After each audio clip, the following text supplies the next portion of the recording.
नमस्कार मंडळी, मी तुमचा गावाकडचा राहुल. तर आपण सकाळी सकाळी मस्तपैकी तयारी करून आपल्याला कामावर जायचं होतं.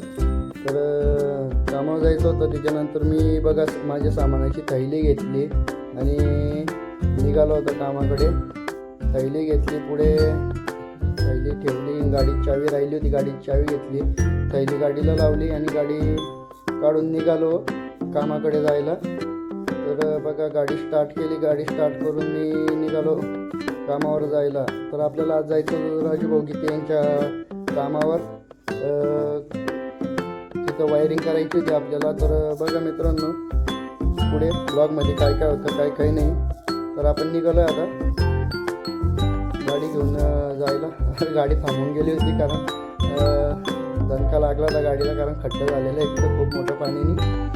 आणि बघा मित्रांनो, पुढे काय काय होतं काय काय नाही. तर आपण आलेलो आहे आता राजूभाऊ गीते यांच्या घराकडे, कारण त्यांचं डबल मजली काम आहे आणि खाली दुकान आणि वरती घराची राहायची सोय आहे. बघा वायरिंग काढून घेतली नाही तर आपल्याला वायरिंग करायची खालच्या गाल्यामध्ये.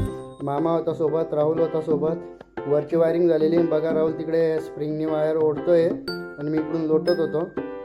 आणि मामा पण आहे. मामा इथं वायरिंगचा गुच्छा काढत होता, जास्त हे झालं होतं त्यामुळे. तर बघा मित्रांनो कसं काय काम आवडलं असेल तर मित्रांनो काम सांगत जा, कॉल करत जा मित्रांनो. बघा आता इथलं आपली सगळी वायरिंग झालेली आहे आणि इथं 20 फुटाचं हे होतं. तर आम्ही मोठी शिडी आणली होती आणि तिच्यावरतून काम चालू होतं. आणि तिकडं आता सामान आवरायची तयारी चालू होती, वायरिंग झाली होती. तर मित्रांनो ब्लॉग आवडला असेल तर लाईक करा, शेअर करा.